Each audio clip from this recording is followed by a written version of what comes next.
नमस्कार, मैं हिमांशु और आप देख रहे हैं टारगेट विथ हिमांशु। बेसिक शिक्षा विभाग में सहायक अध्यापकों की भर्ती को लेकर जो प्रयास लगाए जा रहे थे, हकीकत में स्थितियां उसके विपरीत हैं, क्योंकि सरकार की अभी कोई योजना बेसिक शिक्षा विभाग में नई शिक्षक भर्ती करने की नहीं प्रतीत हो रही है। हाल ही में बेसिक शिक्षा मंत्री ने भी यह बात कही कि हमने 69,000 पदों पर भर्ती कर दी है और युवा जो नई भर्ती की मांग कर रहे हैं उनसे वो सहमत नहीं दिखाई दे रहे थे अपने वक्तव्य के दौरान। इसके अलावा मुख्यमंत्री जी ने भी 50,000 पदों पर भर्ती करने की बात कही है और अगर टीजीटी जो हाल ही में होने वाली है और जूनियर सहायक जो भर्ती हो रही है सहायक अध्यापकों की, उन सबको, इसके अलावा यूपी SSSC जो आयोग है जिसके द्वारा पीटी कराया जाना है प्रस्तावित, और उसके बाद लेखपाल वगैरह के पदों को अगर सरकार विज्ञापित करती है तो इन पदों को जोड़ने के बाद संभवतः 50,000 जो सरकारी नौकरी है वो मिलने वाली है। बेसिक शिक्षा विभाग की बात उसमें मुख्यमंत्री जी ने भी नहीं कही है। आप सभी जानते हैं कि टीटी के बारे में यह सूचना मिली है कि दिसंबर में कराने का प्रस्ताव अभी सरकार को भेजा गया है। अब ये प्रस्ताव 2-3 बार इसके पहले भी भेजा जा चुका था।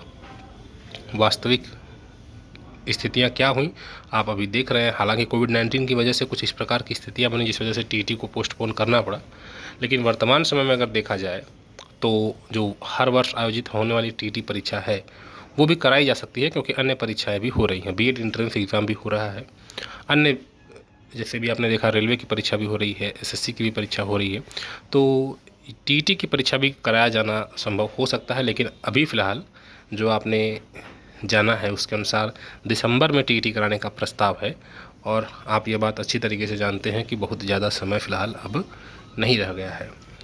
इन सब को अगर समझने के बाद किसी निष्कर्ष पर पहुंचा जाए तो यह समझा जा सकता है कि अगले 3-4 महीनों तक किसी प्रकार की शिक्षक भर्ती प्राथमिक शिक्षा विभाग में फ़िलहाल देखने को मिलने की उम्मीद नहीं है। यह मेरे अनुमान है, ठीक है, जिस प्रकार से सरकार कह रही है उसके आधार पर। हाँ, उच्चतर शिक्षा विभाग में जो भर्तियां चल रही हैं उसकी बात अलग है, वहाँ पर भी विज्ञापित पदों पर भर्ती हो रही है, अन्य भी पदों पर भर्ती हो रही है। लेकिन खासकर जो नई शिक्षक भर्ती की मांग कर रहे थे पिछले कई महीनों से बेसिक शिक्षा विभाग में, 69,000 पूरी होने के बाद फ़िलहाल तुरंत विज्ञापन जारी होगा ऐसी उम्मीद लगाए रहे थे, ऐसा संभव नहीं दिखाई देता है।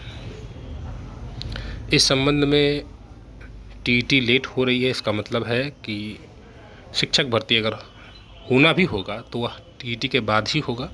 अब आप ये नहीं कह सकते कि टीटी के पहले शिक्षक भर्ती करा लें, ये पूरी तरह से अनुचित हो जाएगा, क्योंकि यह सरकार का अपना नियम है कि बिना टीटी कराए शिक्षक भर्ती नहीं कराएंगी। तो ऐसे में पहले टीटी होना है, और टीटी जब दिसंबर में हो रहा है तो आप अनुमान लगाइए कि प्राथमिक भर्ती जो है शिक्षकों की कब होगी। तो इस वीडियो में फ़िलहाल मैं यही बताने की कोशिश कर रहा हूँ, या मुझे जो अनुमान लग रहा है कि आने वाले 3-4-5 महीनों तक फ़िलहाल बेसिक शिक्षा विभाग में नए पदों पर कोई भर्ती नहीं होगी। अब सरकार जो 69,000 पदों के सापेक्ष भर्ती की है, विद्यालयवार बच्चों की संख्या अपलोड कराया जा रहा है हर विद्यालय में, 20 में कितना था और उसके पहले कितना था, मतलब वर्तमान समय में छात्र संख्या कितनी है, उसके बाद एक रिकॉर्ड सरकार बनाएगी कितने बच्चे बेसिक शिक्षा विभाग में कार्यरत हैं और कितने शिक्षक हैं, और उसके बाद फिर कलेक्ट करेगी जो भी डाटा, उसके बाद फिर आने वाले समय में भर्ती निकालेगी विज्ञापन। लेकिन ये अभी तय नहीं है, ठीक है, और ये तो बिल्कुल नहीं तय है कि अभी अगले 3-4 महीने तक भर्ती आएगी, ठीक है, ये तो बिल्कुल आप नहीं कह सकते कि इन 4-5 महीनों तक कोई भर्ती आएगी, ठीक है। तो ये स्पष्ट जानकारी आपको देनी थी। कुछ लोगों को नाराज़गी हो जाती है, देखिए आप सच को स्वीकारिए, मेरा काम आपको सही सूचनाएं प्रदान करना है, जो मैं बताने की कोशिश करता हूँ, जो मुझे लगता है, ठीक है। कुछ बातें हो सकता है आपको अच्छी न लगती हों, लेकिन इन बातों को समझिए। अगर सरकार विज्ञापन निकालती है तो और अच्छी बात है, हम सभी उसका समर्थन ही कर रहे हैं, ठीक है। अब जुड़े रहें इस संबंध में, जो भी महत्वपूर्ण अपडेट आपके लिए होगा वो डिलीवर किया जाएगा। धन्यवाद।